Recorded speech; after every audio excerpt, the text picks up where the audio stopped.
Yesterday, the Tour de France took time out, and while the leaders ambled along towards Montluçon, Jean-Claude Collotti enjoyed his finest hour. Today, the race goes to Tours, where the sprinters will try again.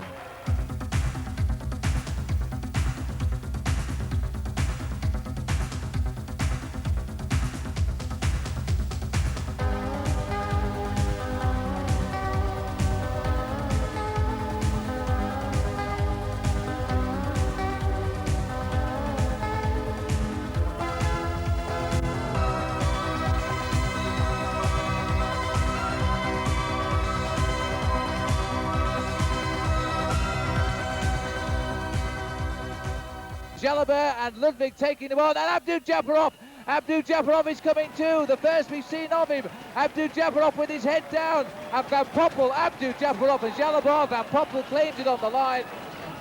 A rare sight in the Tour de France, the big bunch sprint at Strasbourg, where Jean-Paul Van Poppel, the Dutch sprinter, was first over the line. Well, as I say, it was a rare sight. Hello and welcome to the Tour de France. We're now in Tours, the same finishing line being used for today's stage in the race as is used for the famous French classic from Paris to Tours. That's a race that is always won by the sprinters. Will we see the big bunch in action again today? Two teams in rivalry yesterday, Panasonic and Buckler, they both have sprinters on the teams. They could win the stage today, but you know, yesterday, if they employ the same tactics, then they will surely lose it. These two teams from Holland are locked in rivalry. They hate one another. They don't like any members of the rival team winning anything. Yesterday, they allowed the Frenchman Jean-Claude Collotti to escape rather than winning the stage themselves. Paul Sherwin explains the hatred between the two teams. There has always been animosity between the two Dutch teams, Buckler and Panasonic, ever since Jan Raas left Peter Post to set up his own team in 1985. But never has it been so evident as it was on the road to Montluçon yesterday. Buckler, under the direction of Jan Raas, and Panasonic by Peter Post, are both looking for sponsors for next season. When it was evident that the three men in front of the race would not be caught and that Masson was the favourite, Post relayed the message to Mark Sargent, his Panasonic rider, to stop collaborating. Masson was so annoyed that he tried to force Sargent to work. Profiting from their action, Jean-Claude Collotti flew off to a lone victory, leaving them both almost at a standstill in the road. The rivalry will continue over the next few days as the race for sponsorship continues. But the action of both teams was slammed by the race organisation last night, who said these pathetic tactics were no good for the teams, for the sponsors, or for the sport in general. Well, I can tell you now, I don't think the two teams expected quite the reaction they got from the organisation and the press, and they are quite embarrassed now, so there might be some reaction today. Let's have a look at the overall situation in the Tour de France with Miguel Indurain, the boy in yellow, still holding that 1 minute 42 seconds advantage over Claudio Chiappucci. Andy Hampson is in third place. Remember, it's the big time trial tomorrow, and Andy will be under pressure there. Pascal Lino is fourth, Gianni Bugno fifth. Of the rest, Pedro Delgado riding an excellent tour in sixth place. Eric Breukink, coming good in the Alps, is seventh. Stephen Roach holds on to ninth, and Robert Miller is 17th, with Franco Chioccioli in 19th place. The green jersey competition hotted up again yesterday. Laurent Jalabert nosing out a little bit further into the lead. He now has 229 points ahead of Johan Museeuw, the champion of Belgium, and Claudio Chiappucci is in third place. And the riders in buoyant mood this morning, knowing there's no real challenge on the race route today down to Tours. The 130 men face a very flat road. Here's the map from Montluçon down to Tours, all downhill to just 40 metres above sea level at Tours. Couple of small fourth category climbs, two sprints on the way, nothing too taxing to match the previous days of this year's Tour de France. Miguel Indurain will be feeling very relaxed as he rides away now on the eve of the big time trial, his next major rendezvous tomorrow, as we race out of Tours up to Blois. And the weather gorgeously sunny, the countryside couldn't look better, and it is time to enjoy a pleasant meander. At the first sprint at Château-Méant, 39 kilometres covered, about 25 miles. A little bit of a surprise here. Claudio Chiappucci, you can't contain this man, nips out and takes the bonus of 6 points towards the green jersey competition. Marc Sergent was in second place, and Indurain there marking Chiappucci, so he came home third. But the big field for the best part of 95 miles today have done nothing at all except ride along and enjoy the spectacular scenery. And so, after spending a number of hours enjoying the sunshine, a sharp attack by Jelle Nijdam There's a beautiful chateau here as we pass through the village of Villenoy-Coulanges, and the race is now on in earnest. The riders having covered 151 kilometers a day, that's about 95 miles, and they're running just 2 minutes ahead of the expected schedules, which says a lot for them today, because since this race started, there hasn't been a single attack. Just the one sprint that was down at Chateau Meillon after 40 kilometers, 25 miles, and that was won by Claudio Chiappucci, who outsprinted Marc Sergeant, the rider we saw giving that stage away yesterday when he was in that leading group of 3, and Miguel Indurain, the yellow jersey, taking a couple of points there in that green jersey competition. But they all regrouped, and since then no further attacks until a few moments ago. Jelle Nijdam launched a searing attack, and that has lit the blue touch paper, Paul, because now the race is under pressure. Well, that's all it takes. It just takes one rider to get the thing going again, and Jelle Nijdam, I think, will try and get a little bit of revenge after yesterday, because I think really deep down he wanted to emulate his father and win in the same town yesterday in Montluçon, but that wasn't to be. And I think all the riders from Buckler and Panasonic must have had a very good telling off last night about that situation on the race yesterday, and we're going to see, I think, an exceptional finale today's race. Well, we're now passing through the very pretty village here of Montresor, which is in the department of the Indre-et-Loire. A very pretty area where it is famous for its bicycle races here. The Tour of l'Indre-et-Loire is an early season stage race. So the riders very familiar with these roads, and as you can see, when they twist and turn like this, they can get away off the front. And that looks like Phil Anderson from the Motorola team there. Perhaps he's looking for a stage win now to marry up with the win he scored a year ago in the Tour. Definitely, every time the race goes into these little towns, round the corners, up and down, we'll see incredible attacks, I think, on today's stage. But I think towards the end, we might see the Panasonic team trying to keep it together, because they have a very good chance of winning a sprint with Olaf Ludwig. And maybe the Once team will try and consolidate Jalibert's lead by keeping it together. But Anderson, he doesn't want it to be a sprint. Look at the size of that man's legs. He's come into form in the latter part of the Tour de France. Phil Anderson from Australia.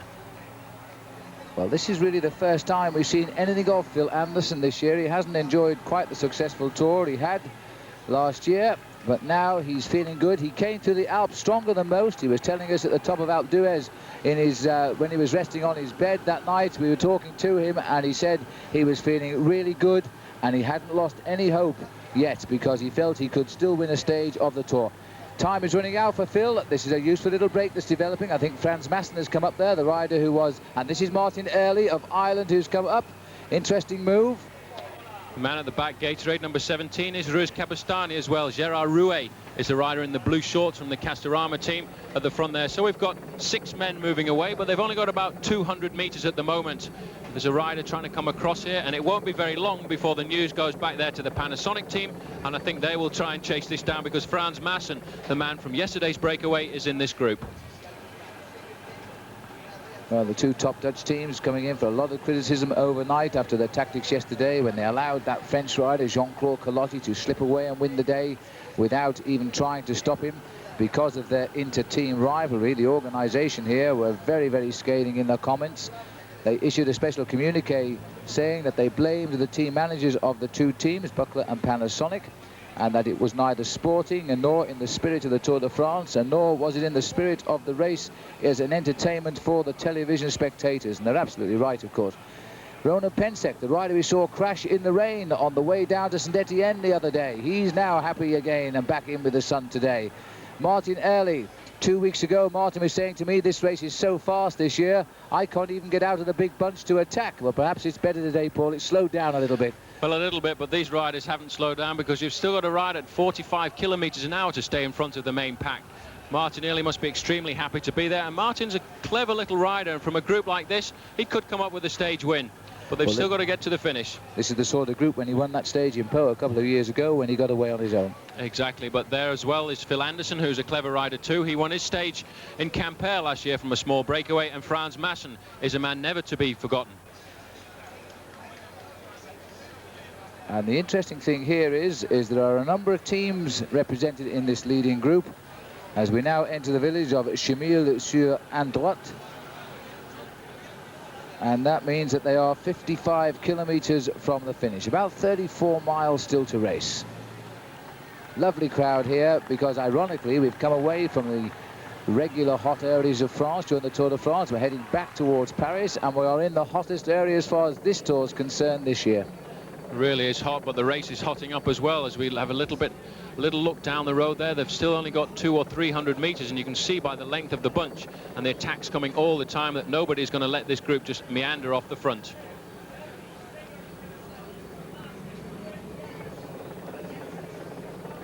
Well, Jelle Nijdam really did fire some interest into this race a few moments ago when he launched the attack. Running down the side of the Loire here. A very, very beautiful river indeed. The longest river in France. It's just around 700 miles long. There's Gerard Rouet.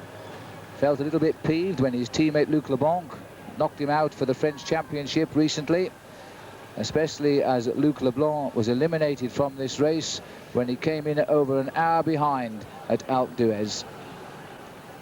Crowd applauding politely at the passage of the Tour de France. The 130 survivors still finding the strength after 19 days to tear this field apart.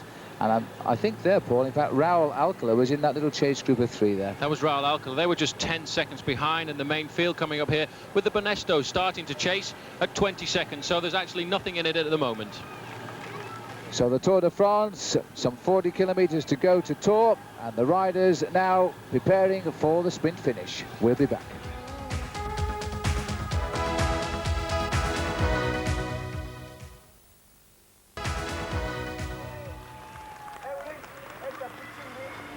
This year, more British cycling fans than ever seem to have made the trip across the Channel to follow the Tour. And in the next couple of years, there's every chance the Tour may return the compliment, at least getting as far as the south coast of England. The man who's over here trying to make it happen is Alan Rushton, the organiser of the Kellogg's Tour of Britain. While he's over here, he's also trying to sign up some big names for his own race. And when I spoke to him a couple of stages back, I first asked him how that was going. Well, it's going to have the best field we've ever had, which is terrific. It's becoming totally accepted now by the major teams. And so we're going to see the very best sprinters in the world and some really big names now lining up. Any that you can tell us now? Well, we're over here on the Tour talking to riders, but from the sprint point of view, we've got Museu, we've got Ludwig, and we're working on that man Abdou Japarov. Dangerous man to have on the roads of Britain. Yeah, well, perhaps. And then we have, from the rest of the quality of the field, most of the teams are sending their top riders. We have De Leon from Helvetia, who's won a stage here, Stephen Roach, and possibly Le Mans, where it's looking pretty good. OK, now, looking ahead, there's the possibility of the Tour coming to Britain. Fill us in on that.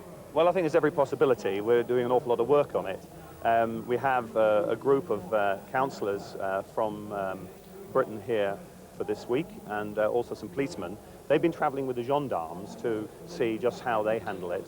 They're very impressed, obviously, by the commitment that's made here, but nothing that they don't think that it will be impossible in Britain, and we're working on the technical side of doing it. So once we get that right, then it will happen, and it'll be a terrific day for everybody. Just a question of when? It's a question of when, but we're looking in the next few years. Well, Alan may be constrained by cycling's version of the official secret sack, but we're not, and I can tell you that the council officials over here are from Portsmouth, which looks set to be the host town. Kent and Sussex, as well as Hampshire, also look likely to get some of the race route, but although no official date's been fixed, it's likely that the Tour's visit will coincide with the opening of the Channel Tunnel. Something to look forward to then. For the moment, though, let's rejoin this year's race on the road to Tours.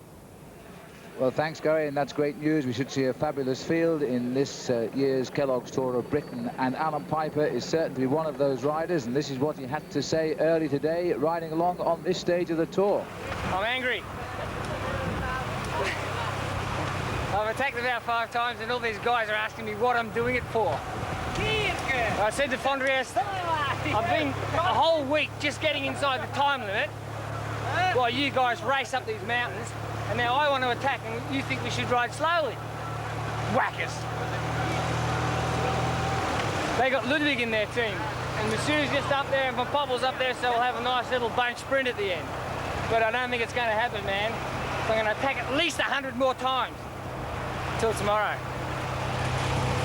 And true to his word, Alan Piper was on the attack with 17 kilometres to go. He was going as best he could, but the field wouldn't let him out of their sight, and very soon he was back in the peloton. As we rejoin the race today, we have the field regrouping generally here with some 3 miles to go to the finish. Very quickly, I'll show you the statistics today. 130 starters, no retirements, a speed of 39 kilometers an hour. In fact, towards the end, they've gone even faster, and an overall speed of 39.453. We're still on that record-breaking Tour de France as Jelle Nijdam now hits the front, a rider who has won the Paris Tours Classic, and Nijdam knows the way home to Tours today. These two riders in the front have got a stable lead at the moment of around about 12 seconds, but there's still about 3 miles to go, 5 kilometers, and the speed really picking up now. Everybody wants to get to the front. It's possibly the last chance the Tour de France is going to have of seeing a bitch punt sprint, and the sprinters haven't had their chance so far in the Tour de France.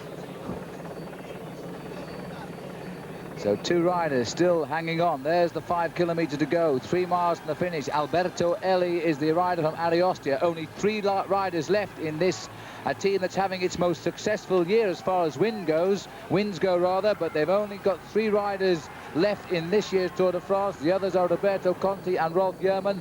Jerman already a stage winner, and that was down in Valkenburg. The other rider with Eli is Herman Frison, and together they're trying to hold off the field, but the PDMs have come to the front now. This is the big chase down, because the PDMs are thinking of their sprinter, Jean-Paul Van Poppel.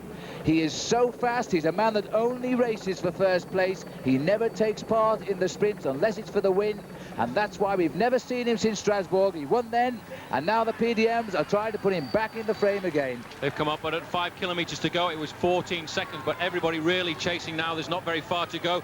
Looks like one of the PDM riders at the front, Laurent Jalabert, is not too far behind. Gianni Bugno very close to the front of the bunch today. Maybe he's got something up his sleeve. He's going to try for a last-minute attack, but you can see the speed of the peloton there. It's strung the field all the way round that roundabout.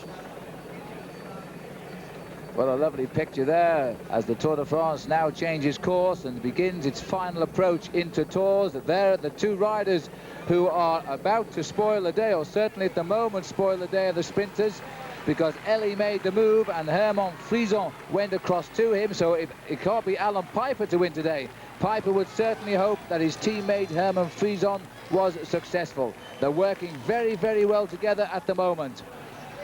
4 kilometers to go. Now the Gatorade team coming to the front to keep the pace up. 14 seconds, and still they're trying to close down. This is Erik Breukink here now at the head of the field, the teammate of Van Poppel, the world champion Gianni Bugno, and then Frankie Andreu. These are the riders at the front of the peloton, and surprisingly, Paul, the Lotto riders have desisted. Well, they put a lot of hard work in today. They've obviously worked hard before to chase down that breakaway, so now they're leaving it up to everybody else. I'm amazed to see Gianni Bugno up here. In 4th place in the line there at the moment is Jean-Paul Van Poppel. Just behind him in the black jersey, you can see the shoulders, is the Belgian sprinter Johan Museeuw, and on his wheel, Laurent Jalabert. Well, the last time that Herman Frison won a stage in the Tour de France, the only time in fact, was back in the year that Stephen Roach won it in 1987. And now he's trying to see if he can do it again. 3 kilometers to go, and it does appear this Tour de France will not give anything to the sprinters this year, because those 2 riders are hanging on as they approach the finish in Tours. This is the long right turn. Little bit tricky this as they come up towards the end in this great stage of the Tour today. It's about 7 seconds, and it's going to be a very long straight road to finish now. Can they hold on? The PDM boys are at the front, setting an incredible tempo. I think when they get to the last kilometre or so, Frison is going to start slowing down his work, and that may be the mistake that they'll make, because the bunch is really boring down on them. Let's look back down the road there. It's about 150 metres. Well, maybe we're going to see the best finish yet of the Tour de France. As far as excitement goes, this won't be for the nervous, because they're now on the approach to the finish. It is a long, long, long straight road. It finishes with a slight downhill. The man who has chosen the correct gear for his bike today will profit by that, because for those who are interested in gear ratios, a 55 tooth chainring at the front and a 12 at the back would be the gear for the sprint today. And the Lotto riders are back on the front of the race now as they try to close down. The Once boys are there for Jalabert, Lotto are there for Museeuw, and the PDM are there for Van Poppel. And I don't think, Paul, they're going to hold them off. It's going to be very difficult now. It's about 100 metres. They haven't come under the red kite yet, so it may well just be on the line when they get there. It's now down to 50 metres now. So Ellie is trying to hang on in. Unfortunately, the road rises just a little bit. It's not noticeable in a car, but believe me, if you're trying to hold off the whole of the Tour de France, then you will feel the rise in the road here. Ellie is just trying to hang on. So too is Frison. But once the sprinters make the run, I think they'll swamp them. Well, the moves are coming thick and fast now, and it's difficult to see. The cameraman must be panicking a little bit. It looks like a TVM rider, but I'm really not sure at this stage of the game. The Once boys coming to the front to chase this down now as well. Well, there's certainly a TVM rider, Paul, and he's going through and away too. Well, we know it's not Dimitri Konishev, but that's who we would expect it to be. This looks more like Jesper Skibby, who's going clear.